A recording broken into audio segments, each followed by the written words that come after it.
Un dernier shoot à 3 points manqué et ce sont les espoirs d'accéder à la Pro A qui s'effondrent pour l'Hermine. Après 2 matchs très disputés face à Boulazac, le 3e aurait eu raison des basketteurs nantais dans cette finale des playoffs de Pro B. Finir avec 3 points d'écart, et même qu'on est mené pendant 1 minute 41-40, on a quand même touché la Pro A. Maintenant, il va falloir rebâtir une nouvelle équipe pour l'année prochaine. Oui, mais quelle équipe? Car le chantier s'annonce important. Parmi les joueurs, seul Valentin Bigotte est encore sous contrat. Pour le reste, la construction débute aujourd'hui. On aura sûrement un turnover important. Maintenant, on espère garder 2 ou 3 pièces essentielles pour garder cette fibre avec les spectateurs, avec l'environnement du club, parce qu'aujourd'hui, on voudrait faire de Valentin Bigotte un maillon essentiel du développement du club.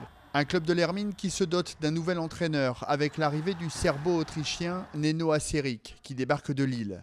Il arrive seul et c'est Jean-Baptiste Lecronier, auteur d'une fin de saison remarquable à la tête de l'équipe, qui reprend son rôle d'adjoint. JB, dans l'état actuel des choses, est le coach adjoint, sachant qu'il a un contrat qui le lie avec nous jusqu'à la fin de la saison 2018. Et de là, écoutez, on va essayer de construire ensemble. J'espère que la mayonnaise prendra bien. Il y a intérêt en effet car cette fois-ci l'objectif est clair, la montée en Pro A dans 1 an.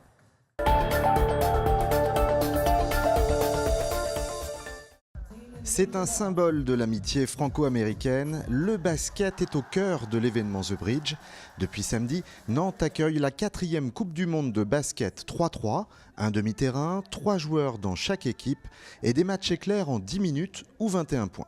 Le 3-3 c'est très intensif, donc vraiment beaucoup intensif, on rentre tout de suite dans la compétition, on n'a pas le temps de se mettre dedans, il faut être prêt tout de suite. L'ambiance elle est super, les supporters ils sont là, donc il n'y a plus qu'à. Alors pourquoi le basket? Pour comprendre, il faut remonter 100 ans en arrière avec le débarquement en France des Samis, les soldats américains.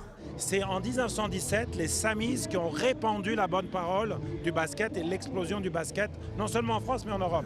Et puis quoi de mieux qu'avoir la Coupe du Monde? On a visé très haut, Nantes a été retenu, on a battu Le Caire pour avoir ce droit.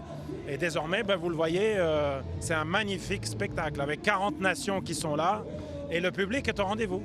Du basket dans tous les recoins du parc des Chantiers et aussi des géants des mers, les fameux trimarans qui vont défier le Queen Mary 2 dans la course Saint-Nazaire-New York, ils sont là, dans la Loire, à 2 pas du Belém, devant les yeux rêveurs de milliers de curieux. C'est pas tous les jours qu'on les voit en eau douce, on est plutôt habitué à les voir traverser les océans. Et c'est vrai qu'on est content de les voir en grandeur nature. Même si le Queen Mary 2 risque de gagner, pour moi ce qui est intéressant c'est plus de suivre justement la course entre les 4 ultimes. Voir lequel va réussir à mieux s'en tirer selon les conditions météo qu'on va avoir dans l'Atlantique Nord. Les festivités de The Bridge continuent à Nantes jusqu'à jeudi. Ensuite, direction Saint-Nazaire et puis cap sur New York le 25 juin avec le grand départ de la Transat du centenaire.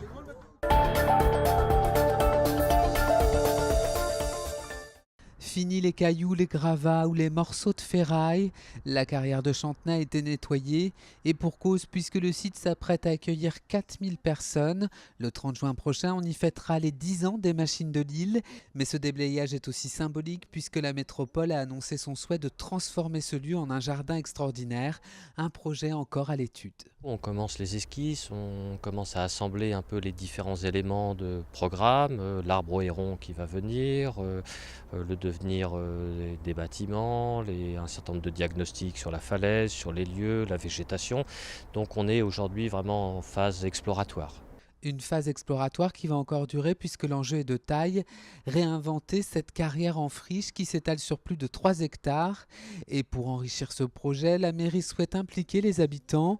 Elle a lancé une invitation pour un pique-nique géant sur site le 2 juillet prochain, une sorte de premier test pour ce futur jardin. Je propose aux Nantaises, aux Nantais, aux habitants de l'agglomération de venir découvrir ce lieu, mais aussi pouvoir à la fois découvrir certaines activités sportives qui vont être proposées et puis des parcours de découverte avec des spécialistes des questions du végétal qui seront présents pour leur faire découvrir avec beaucoup de bonheur les ressources exceptionnelles de cet endroit. Mais il faudra encore attendre quelques années pour profiter de ce jardin extraordinaire et de l'arbre au héron. Livraison prévue à l'horizon 2022. On va dans l'espace jaune, on trottine et on se fait des passes.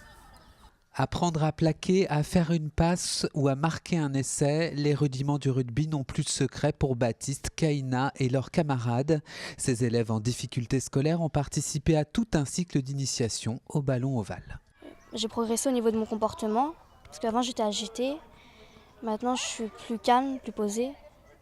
Donc ça me fait des efforts, et même au niveau du travail. C'est super enrichissant parce que c'est un sport que je ne connaissais pas auparavant. On a la chance d'avoir leur entraîneur qui est à notre écoute et puis quelques joueurs qui viennent nous rendre visite des fois. Un entraîneur et des joueurs de marque, puisque ces jeunes collégiens sont encadrés par le Stade nantais, l'équipe de rugby la mieux classée du département, et les rugbymen sont ravis de transmettre leurs valeurs à cette jeune génération. L'activité elle est faite à la fois de combat, donc de contact, et puis de coopération, de passe, de solidarité, donc c'est des valeurs qui sont essentielles, du respect, des règles du partenaire, de l'adversaire. Pareil, c'est des bases de l'éducation.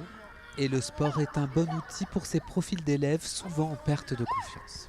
Ils s'en rendent peut-être pas compte, mais oui, je pense que ça inculque certaines valeurs et ça révèle aussi certains élèves qui sont un petit peu en retrait en classe. Et là, sur le terrain, ils deviennent plus leaders de l'équipe. Et il ne restera plus qu'à transformer l'essai sur les bancs du collège.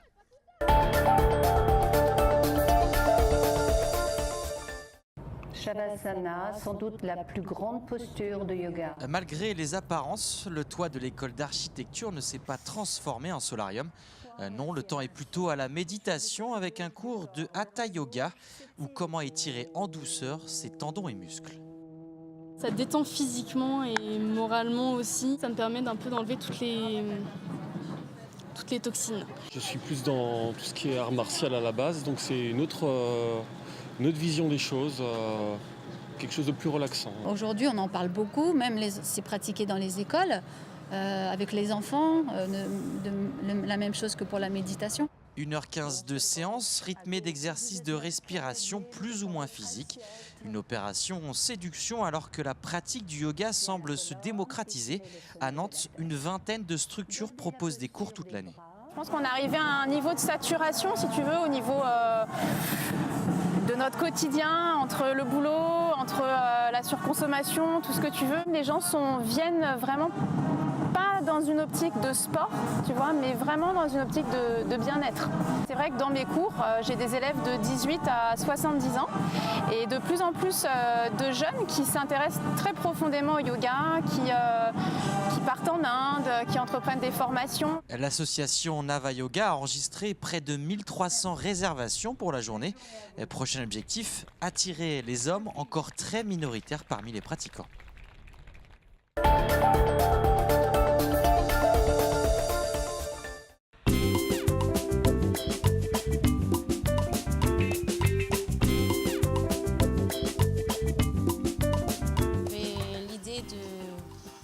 Mon projet pour voir comment ça marche, que je suis jeune et c'est le moment. Après, je voulais faire un bar familial où que petits et grands peuvent profiter d'un lieu. Et du coup, à la Tortière, cette rive-là, il n'y a rien, pratiquement. Donc c'était l'occasion d'ouvrir quelque chose.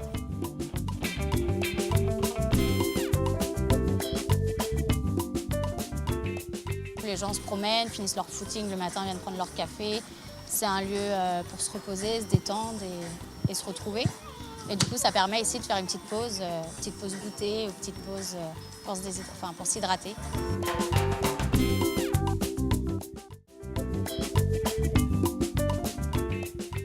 On ouvre de 10h à 20h, mais des fois on fait des projections nocturnes de films, on va faire des soirées barbecues, on loue des barbecues pour les gens qui viennent faire leur barbecue et qui s'installent ici. Du coup, les heures le soir peuvent être décalées, on peut finir plus tard. Après, ça traîne jamais énormément.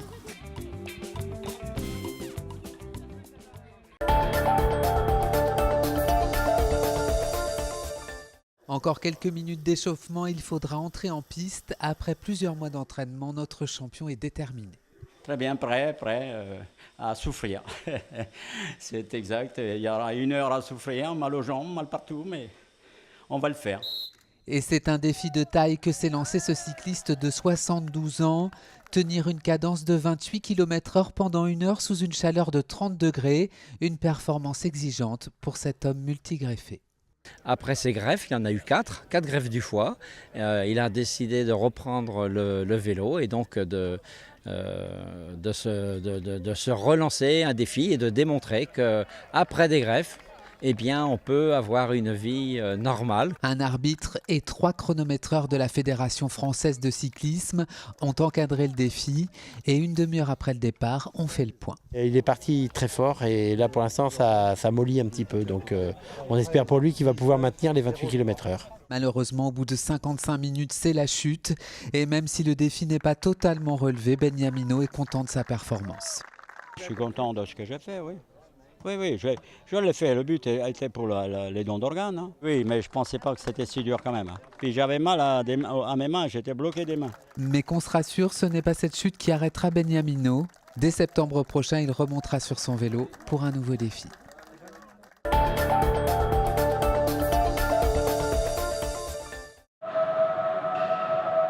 Une œuvre aussi monumentale que fragile. Cette installation géante est l'œuvre de l'artiste autrichienne Susanna Fritscher, un mélange de matière, de lumière et de son. L'idée, c'était à travers cette œuvre très fragile, très transparente, qui reprend en fait la trame et la structure de l'espace, donc qui s'y inscrit totalement, qui fait sa hauteur et sa largeur, de redonner à voir les lieux entre vous qui venez le voir et l'œuvre, de glisser comme des écrans qui perturbent notre regard, qui l'irritent peut-être, mais qui du coup aussi redonnent à voir l'espace.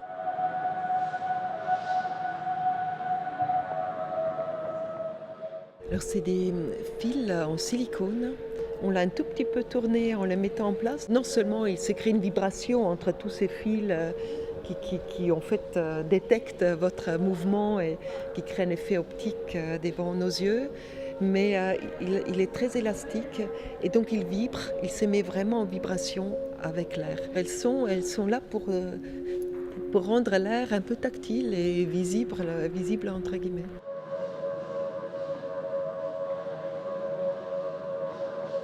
L'installation sonore autour, c'est des tubes, donc des colonnes d'air qui créent du son. Et en fait, en accélérant, ces tubes vont se lever, l'air donc va se renforcer et va transformer le son.